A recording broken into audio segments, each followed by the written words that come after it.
श्रीमन नारायण गुरुजी, मेरे mother in law और father in law नहीं रहे और बहुत दिन, काफ़ी दिन मेरे शादी से पहले ही गुजर गए।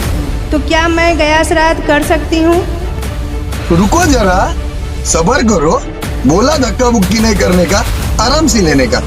हाँ, गया का श्राद्ध केवल 7 पीढ़ी तार सकता है।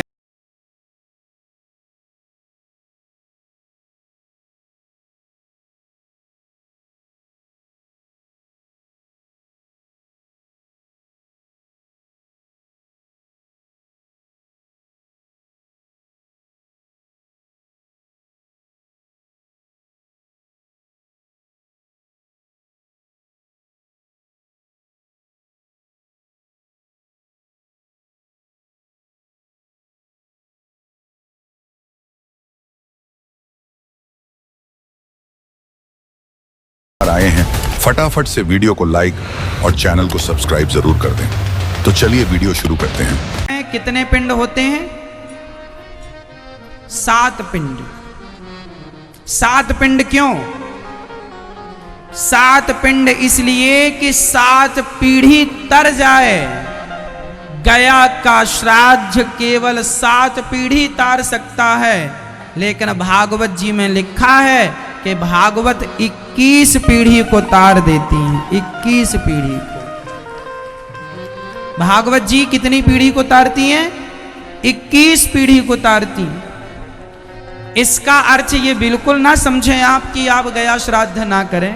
यदि आप सामर्थ्यवान हैं तो गया श्राद्ध भी करें अपने पूर्वजों के लिए, और उनके नाम से घर में जल भी दें। आपके आसपास जो ब्राह्मण देवता हैं उनसे जरूर संपर्क करें कि गुरुजी बताइए हम अपने पूर्वजों को जल कैसे दें, है ना? जल कैसे दें, उनके नाम का श्राद्ध कैसे करें, पिंडदान कैसे करें। यदि आप गया जी नहीं जा पाए, घर पे ही हैं, तो घर पे ही अपने पूर्वजों के नाम से कुछ कुछ करें। अपने आसपास ब्राह्मण देवताओं को बुलाएं, उनसे समझें, वो आपका श्राद्ध कर्म कराएंगे। ब्राह्मण देवता ही वेद मंत्र से कराते हैं सारी क्रियाएं। तो आपके आसपास ब्राह्मणों से आप संपर्क करें और वो कराएंगे। और उसके बाद यदि आप सामर्थ्यवान हैं तो गया जी जाना, और गया जी नहीं जा सकते तो अपने पूर्वजों के नाम का एक दिया ही जला देना। गया में पिंडदान करने के बाद भी क्या श्राद्ध करना पड़ेगा? गया में पिंडदान होते हैं, पिंड नहीं छुड़ाया जाता। आप पिंड छुड़ाने का बात मत करो। हम इस बात को कह रहे हैं, हमारे आचार्यों ने कहा है, विद्वान लोगों का मत है, श्राद्ध और तर्पण, पिंडदान एक बार होता है। तो आपने यह गया में किया, उसके बाद श्राद्ध और तर्पण ऑलवेज रहना चाहिए, हर वर्ष। अब आप प्रश्न ये उठता है कि जब हमारे पितृ मुक्त ही हो गए, क्योंकि आपने कहा यहाँ तर्पण पिंड दान करोगे तो मुक्त हो जाएंगे, तो जब मुक्त हो गए तो फिर किसको दें? सुनिए माय डियर, मुक्त होके जाते हैं भगवान के श्री विग्रह में समा जाते हैं। मुक्ति का मतलब ही है भगवान के अंग में समा जाना, पुनर्जन्म न होना।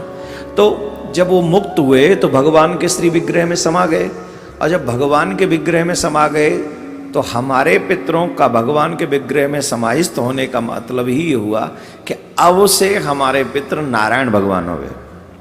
कल हमने आपको समझाया था कि जिसके दादा परदादा कोई जीवित हो और दादी चली जाए, अब दादी का पिंडदान करना है, तो दादा तो अभी है,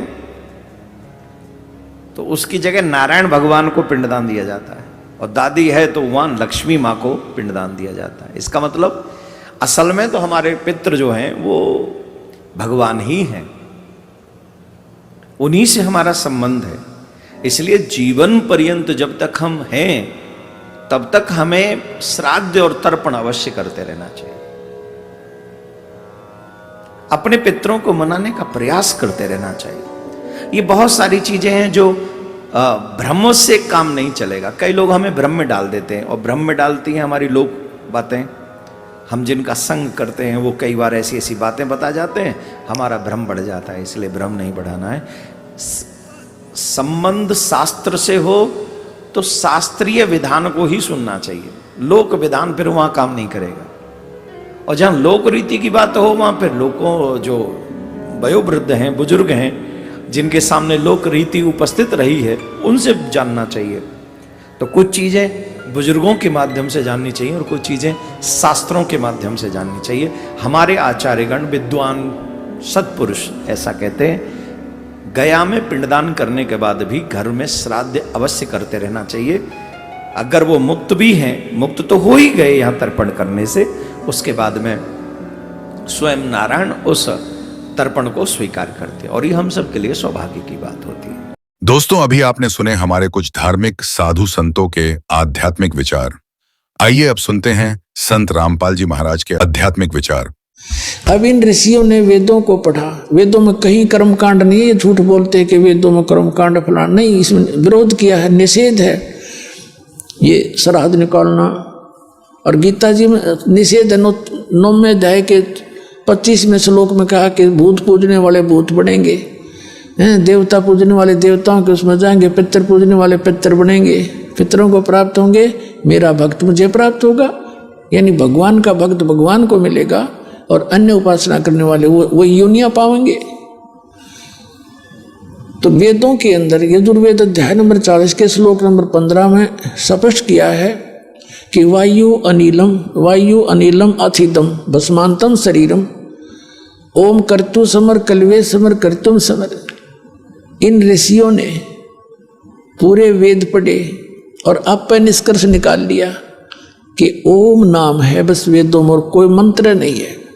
और इसका इन्होंने है तो ये ब्रह्म का, ये मान लिया उस सुप्रीम पावर का, क्योंकि इनको तत्वदर्शी संत मिला नहीं। तो कहने का भाव है कि वेदों में स्पष्ट किया है कि उस परमात्मा की भक्ति करने से मोक्ष होगा। इन्होंने वो परमात्मा ब्रह्म मान लिया, ओम उसका जाप मान लिया, इस आधार से इन्होंने अब पर फैसला कर लिया। इनकी मति मारी गई। यजुर्वेद अध्याय नंबर 40 के श्लोक नंबर 10 से लेकर 13 तक स्पष्ट कर रखा है कि कोई तो भगवान को जन्म लेकर आने वाला कहता है, साकार रामकृष्ण की तरह, और कोई कहते वो कभी जन्म लेता ही नहीं, निराकार मानते हैं। ये ज्ञान निर्णय करके बताओगा तत्वदर्शी संत, उससे पूछो, उससे ज्ञान, उससे सुनो, वो ज्ञान बताएगा। तो इनकी वो मति मारेगी कि वो तत्वदर्शी संत बताओगा, वो खोजो। और यजुर्वेद अध्याय नंबर 40 के श्लोक नंबर 17 में स्पष्ट किया है, वेद ज्ञानदाता कहता है कि मेरा तो ओम मंत्र है, मैं ऊपर दिव्य आकाश ब्रह्मलोक में रहता हूँ, और वो परमात्मा गुप्त है, परोक्ष है पूर्ण परमात्मा। तो यहाँ भी बुद्धि कामना करी कि इसे वेद ज्ञानदाता से भी कोई और है। तो कहने का भाव है ये है कि गीता ज्ञानदाता 7वें अध्याय के 16वें श्लोक में कहता है और 17वें में कहता है कि ये ज्ञानी आत्मा, 18वें में भी कहता है कि ज्ञानी आत्मा है तो उद्धार, लेकिन ये मेरे वाली ही अनुत्तम साधना में लीन रहे। अब ये ज्ञानी का अर्थ क्या है? ज्ञानी वो है जिसने ये समझ में आ गया कि मनुष्य जीवन केवल मोक्ष के लिए ही प्राप्त हुआ है और इसका अन्य कोई यूज नहीं है। और दूसरा ये समझ में आ गया कि केवल एक परमात्मा की भक्ति करनी चाहिए, इन देवी देवताओं की आन उपासना नहीं करनी चाहिए, इनको इष्ट नहीं मानना चाहिए। तो ये जो निष्कर्ष जिन्होंने निकाल लिया वो ज्ञानी बताए। तो उन ज्ञानी आत्माओं में से था कौन? रुचि ऋषि। रुचि ऋषि वेदों अनुसार साधना करता था, ओम नाम का जाप करता था और कोई कुटिया भी नहीं बना रखी थी, जंगल में रहता था। 40 वर्ष का हो गया। जब वो 40 वर्ष का हो गया तो उसके पूर्वज दिखाई दिए जो भूत बन रहे थे ब्राह्मण, एक कर्म कांड कर करके 4 पीढ़ी के, यानी पिताजी, दादाजी, दादाजी का पिता और फिर चौथा दादाजी, ये आकाश में दिखाई दिए और कहा, बेटा रुचि तूने विवाह क्यों नहीं करवाया? विवाह कराना चाहिए था, विवाह करके हमारे कर्म कांड करता, श्राद्ध निकालता, न्यों करता, ऐसे करता। अब रुचि कहता है कि पितामह, वेद में तो इस कर्म कांड को, श्राद्ध श्रुद्ध निकालने को मूर्खों की क्रिया बताई है, अविद्या कही है। अब वो ब्राह्मण भी मानते हैं चारों, अक बेटा ऐसा ही है, वेद में तो ऐसा कहा, बिल्कुल ठीक है तो यह अविद्या ही। फिर भी पितर ये कर देते हैं, पितर पुत्र दे देते हैं, पितर खाक दे देते, आप भूखे मरे, मूर्ख बना रहे। अब दिखाता हूं आपको,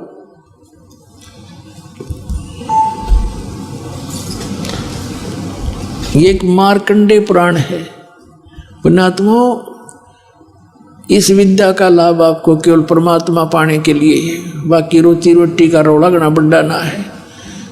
2-4 रोटी खावा आदमी, सुबह 4 शाम ने खूब गुजारा हो जा, एक कुटिया पा जा कि तो उसमें टाइम पास कर लेंगे, फिर ये पीछा सदा के लिए छूट जाएगा, सदा का सुख हो जाएगा इस अनुसार चलोगे तो।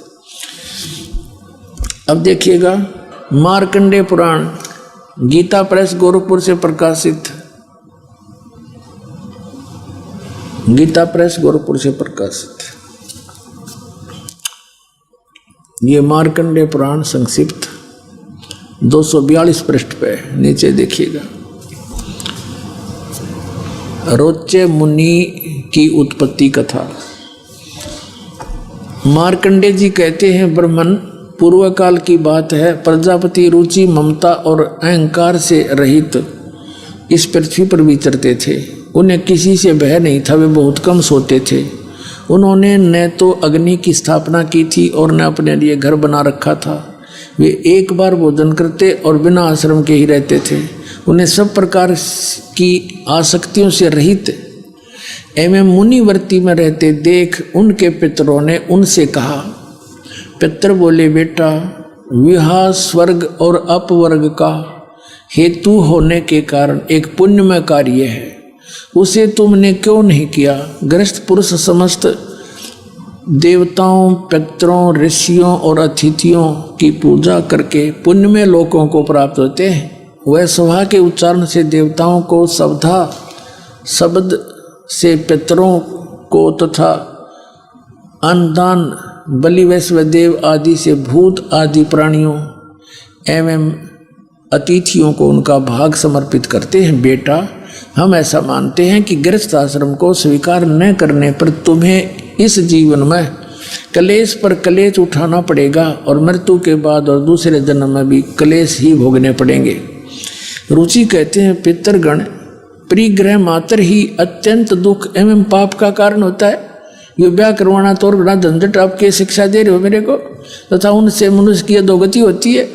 यही सोचकर मैंने पहले स्त्री संग्रह नहीं किया। अब यहाँ कहते हैं, पितर बोले, ये देखो चारों भूत दिखाई दे गए बेचारे को, ये चारों भूत बन रहे, और ये इसने दिख गया अपने पितर। अब ये क्या कहते हैं? पितर बोले, बेटा, जितेंद्रिय होकर आत्मा का प्रक्षालन करना उचित है, किंतु तुम जिस मार्ग पर चल रहे हो तो मोक्ष मार्ग है। देखा कल इनकी फूटे बाग, नौका जो साधन कर रहा तू वो तो मोक्ष मार्ग पर जा रहा है, माराड़ा करे नरकमान का, तेरा गजब है ये। पितर बोले, बेटा, जितेंद्रिय होकर आत्मा का प्रक्षालन करना उचित है, किंतु तुम जिस मार्ग पर चल रहे हो वो तो मोक्ष मार्ग है, आगे देखना। ये कहता, रुचि ने पूछा, पितर महो, वेद में जो इन्होंने यहाँ बताया ना, श्राद्ध श्रुद्ध निकाल, वेद में रुचि ने पूछा, पितामहो, वेद में कर्म मार्ग को, यानी ये भूत श्राद्ध श्रुद्ध निकालन को अविद्या कहा है, फिर क्यों आप लोग मुझे उस मार्ग में लगाते हैं? पितर बोले, ये सत्य है कि कर्म को अविद्या ही कहा गया है, इसमें तनिक भी मिथ्या नहीं है। फिर भी ये तो निश्चित है विद्या की प्राप्ति एंड बेंड करना, फिर क्या टट्टू रह गया? आप भी माने जो हम बता रहे हैं वो अज्ञान है, और वेद में लिखा है, हम जो बताएं वो ये पितर भी मानते हैं, और रुचि भी कह रहा है कि वेदों में ये अविद्या मूर्खों की साधना बताइए, भूत, ये पितर श्राद्ध श्रुद्ध निकालना, ये पिंड भरवाना, और वो खुद भी मान रहे कि बेटा ऐसा ही है तो विद्या ही। फिर भी नौकों पितर यूँ कर देते हैं, पितर ये दे देते, खाक देते थे पितर, और देख किया कल नौके हैं तो जिसके मार्ग पर लग रहा है, ये तो तेरा मोक्ष होने का है, नौका मारा ली कर तू श्राद्ध निकाल, और भूत बने। हे भगवान, तो पुण्यात्माओं, इन सदग्रंथों को भी ना समझा हमारे धर्मगुरुओं ने, इसमें संदेश क्या है। अब पुण्यात्माओं, कई भक्त कहते हैं कि जैसे किसी के माता पिता दिखाई दे जा और वो ये कह दें बेटा मेरा ऐसा कर दे, तो क्यों ना करें भाई, हमारे रुक क्या तो ना जाऊँ ना, हमारे लिए बहुत कुछ कर रखा है। पुण्यात्माओं, इसका तरीका ये नहीं है जैसा आपकी बालक सोच बैठी है।